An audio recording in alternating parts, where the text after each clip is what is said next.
Agro-industrie, renforcement de capacité des membres du réseau des agrotransformatrices et transformateurs de Côte d'Ivoire. Objectif, améliorer la qualité des produits agro-industriels locaux.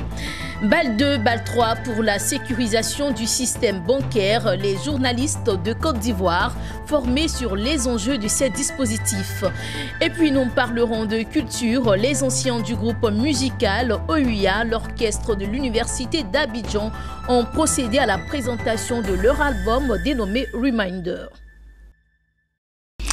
Bonsoir à tous, mesdames, messieurs. Merci d'être avec nous sur Business 24 Africa. Nous parlons d'éducation financière à l'entame de cette édition. Les responsables de la société de gestion d'OPCVM, africaine des gestions d'actifs SGO, AGA, étaient en conférence de presse récemment à Abidjan.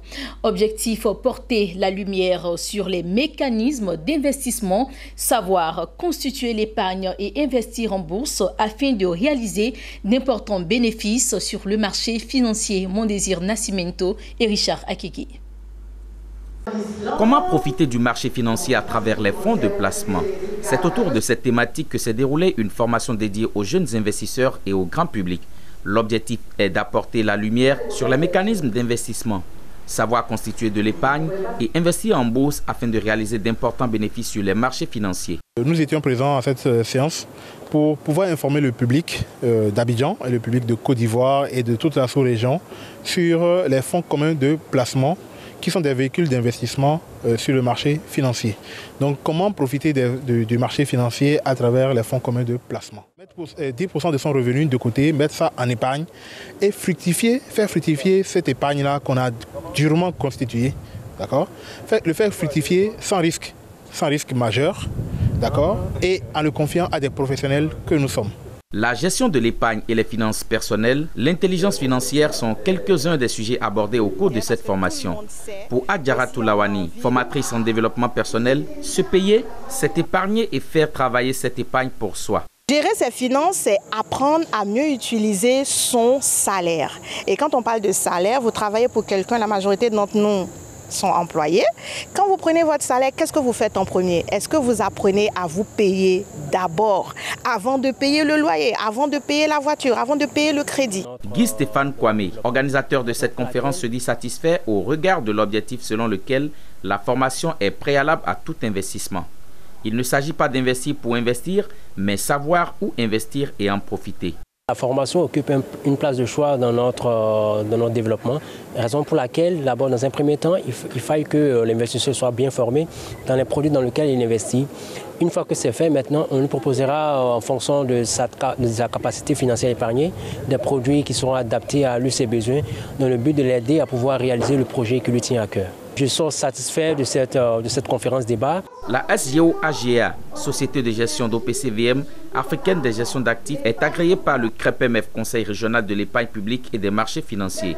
Elle ambitionne apporter sa contribution dans la démocratisation de l'épargne boursière dans la zone UEMOA. Il s'est tenu du 19 au 22 mars à Abidjan la formation des agrotransformateurs et agrotransformatrices de Côte d'Ivoire.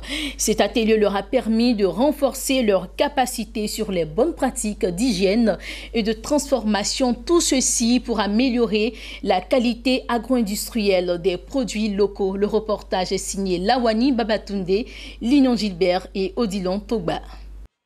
Ils sont 50 agrotransformateurs et transformatrices de Côte d'Ivoire à être instruits 4 jours durant sur les bonnes pratiques d'hygiène et de production. En plus de cette thématique, la nutrition, la diététique, l'utilisation de farines locales dans la pâtisserie et la création de nouveaux produits alimentaires ont été abordés au cours de cet atelier. Ça va me permettre d'améliorer encore les produits et puis d'avoir une bonne organisation dans mon entreprise. Cette formation, dispensée par les conseillers volontaires de SACO-CESO, une assistance technique de coopération canadienne, est une initiative du réseau ivoirien des agrotransformatrices de Côte d'Ivoire. L'objectif est d'améliorer la qualité des produits locaux et les rendre plus compétitifs face à la concurrence venue de l'étranger. C'est le deuxième mandat qu'on a, donc c'est le deuxième volet.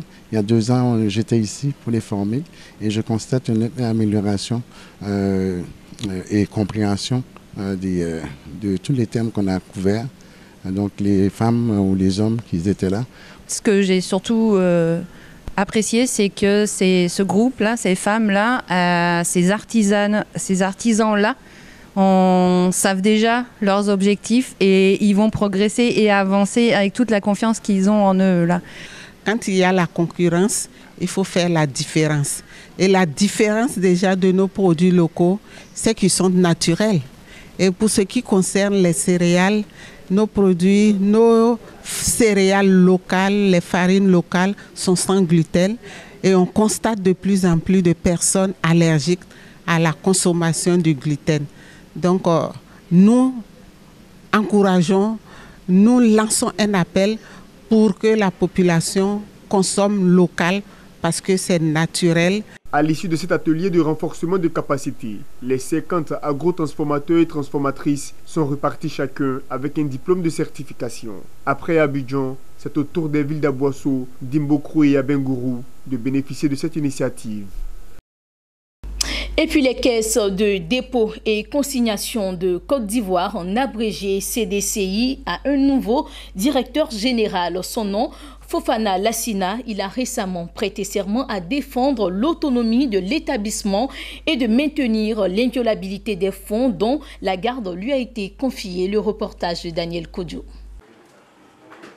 Dans le cadre de l'opérationnalisation de la Caisse des dépôts et consignations de Côte d'Ivoire, son nouveau directeur général, Fofana Lassina, a prêté serment. Je m'engage à défendre l'autonomie de l'établissement et de maintenir l'inviolabilité des fonds dont la garde m'est confiée, d'assurer la sécurité, la liquidité et la rentabilité et de représenter la Caisse de dépôt et consignation de Côte d'Ivoire dans les actes de la vie civile avec honneur, intégrité, dévouement et probité. Après l'installation officielle de la commission de surveillance, cette cérémonie constitue une étape majeure du démarrage des activités de la Caisse des dépôts et consignations de Côte d'Ivoire.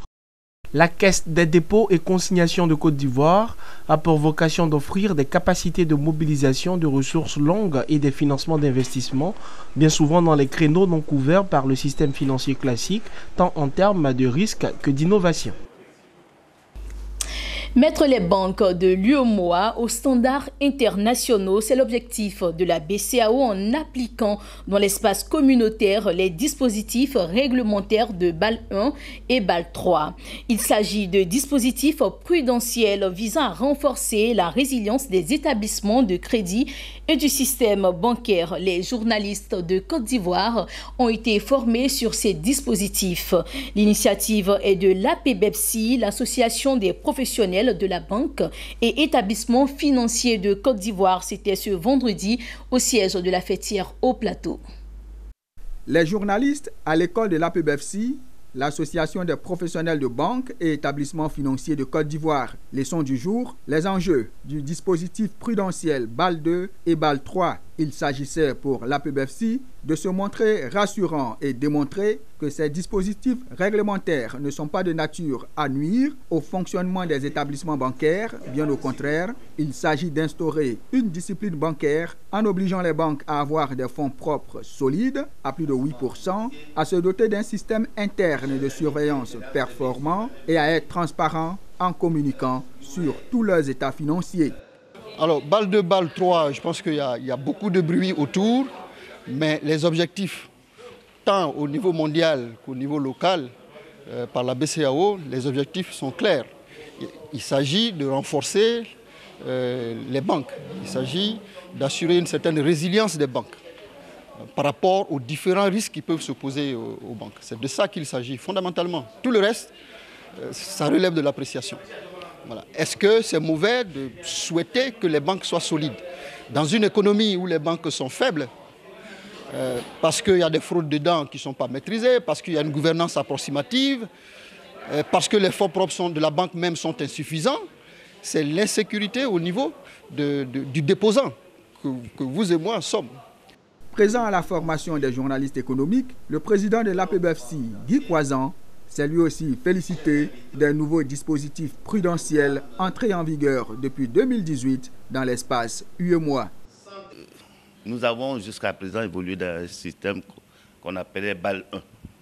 BAL 1 qui était fait avec des contraintes moindres que les nouvelles. Des contraintes liées au niveau des fonds propres, liées à la solvabilité des systèmes bancaires, accompagné de tout ça avec un dispositif comptable nouveau.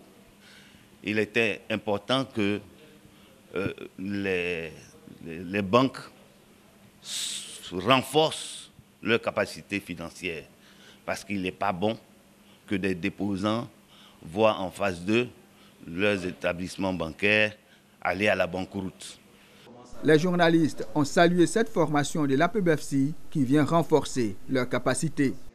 Avec toutes ces règles qui sont appliquées, auxquelles la banque est astreinte, ses avoirs sont préservés et la banque peut aussi, de façon régulière, contribuer en fonction de ses avoirs au développement de l'économie à travers l'octroi de crédits, mais des crédits surtout sains, mais pas des crédits qui mettent à mal la santé de l'économie nationale. Même si l'APBFC se montre peu bavard sur la question, il n'est pas hasardeux de prédire qu'avec les dispositifs BAL 2 et BAL 3, certaines banques ayant des fonds propres faibles fusionnent avec d'autres ou même disparaissent à la longue afin d'avoir moins de banques dans l'UEMOA tout en parvenant à ne retenir que des banques plus fortes fonctionnant aux standards internationaux. C'était un reportage signé Jean-Charles Sibayi et Richard Akeke et on parle de culture à présent. Reminder, c'est l'album produit par les anciens de l'orchestre de l'Université d'Abidjan, OUA, un groupe musical et artistique d'étudiants créé dans les années 1980 à l'Université d'Abidjan. Le chef-d'œuvre de 5 titres a été présenté récemment aux hommes de la presse. C'est un album de 5 titres baptisé Reminder qui a été présenté aux hommes de presse. 5 titres dont Fraternité, Réconcilions-nous, Uprising et OUA Spirit Forever figurent sur cet album des anciens de l'orchestre de l'Université d'Abidjan. Reminder fait revivre des chansons qui ont fait la pluie et le beau temps en Côte d'Ivoire et même dans la sous-région. Des chansons des anciennes gloires de l'orchestre OUA, orchestre de l'Université d'Abidjan, savamment reprises dans une couleur digeste à toutes les couches sociales. C'est un album de 5 titres avec 3 reprises de chansons comme Iwoniwa d'Emmanuel Boafou. Ensuite, Uprising, ce titre éponyme qui fait, je vais dire, danser même les infimes, les handicapés. C'est un titre qui ne laisse personne indifférent. Donc Uprising a été repris de façon magistrale par Ras Goody Brown. Ensuite, Malézia, Zéa de Paul Dodo. Le chef-d'œuvre sera lancé le 5 avril prochain à Paris, en France, et le 12 du même mois à Abidjan. Il permettra entre autres à ces anciens étudiants de l'Université d'Abidjan de créer un espace de retrouvailles et servir de modèle aux nouvelles générations et enfin œuvrer pour la fraternité et la réconciliation en Côte d'Ivoire. Reminder, c'est la reprise des chansons qui ont marqué l'histoire de la Côte d'Ivoire. Quand je dis l'histoire de la Côte d'Ivoire, je fais un clin d'œil à l'Université Félix Houphouët-Boigny qui donc a produit des artistes de talent comme Rancid Kimon, comme Big Sat, comme Ismaël Ediaby et bien d'autres, Paul Dodo, Tébus Kofi. Donc l'OUA est une histoire, tout comme les étudiants qui ont eu à animer dans cet orchestre sont des histoires. Il est à noter que le projet d'enregistrement des anciennes chansons populaires du mythique groupe musical OUA a germé depuis 12 ans.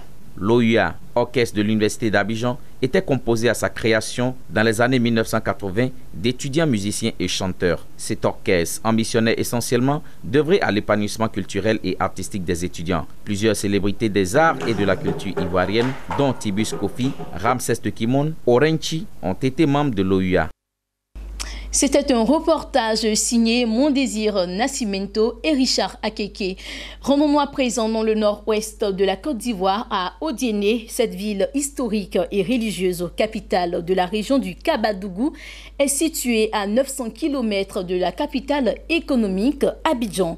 La politique du président Alassane Ouattara rend désormais cette ville accessible au regard du développement des infrastructures routières.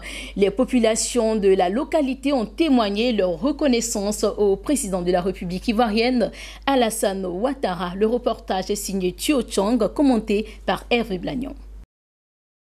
À plus de 900 km d'Abidjan, au nord-ouest de la Côte d'Ivoire, Odiéné, à la frontière entre le Mali et la Guinée. La ville d'Odiéné paraît l'une des plus belles villes de l'intérieur du pays. Ce au regard du climat paisible, de propreté qu'elle affiche au premier contact. Cette image, l'on la doit au président Alassane Ouattara, d'après Nasseneba Touré, maire de la commune d'Odiéné. En guise de reconnaissance, les populations rendent un vibrant hommage au président de la République. Elles l'ont honoré à travers un meeting de remerciements. Sur cette tribune, le maire d'Odiéné a exhorté les hommes d'affaires à visiter cette localité. La chose la plus intéressante, Odiéné est un marché avec les mauvaises routes, les mauvaises voies routières pour aller dans les pays plus proches. Donc on est obligé de prendre à partir d'Abidjan tout ce qui est consommable et marchandises. Alors en 2014, pour la première fois dans l'histoire de notre jeune commune, les femmes d'Odiéné ont cotisé, elles se sont mises ensemble et il y a un groupuscule qui est parti en Chine, à Guangzhou, pour pouvoir ravitailler le marché d'Odiéné. Et aujourd'hui, Dieu merci, cela continue, elles sont devenues autonomes. C'était une initiative de la mairie, financée par la mairie. Le président d'honneur de cette cérémonie d'hommage au président Alassane Ouattara est Touré Souleymane, conseiller technique du Premier ministre, lui-même fils de la région. Il n'a pas manqué d'appeler à l'union pour le développement de la région. Au nom de Madame le maire, Nasseneba Touré, au nom de tous les cadres du Denguélé, à mon nom personnel, nous investissons ce jour ici à Odiéné, sur la terre de Nangama, de Djarassa, la coordination mouvement AGC Ambiko. La ville d'Odiéné présente de nombreuses opportunités, tant pour les jeunes que pour les autres couches sociales. Le maire Nasseneba Touré cite l'agriculture, la poterie, le commerce, l'élevage, le sport et les infrastructures scolaires.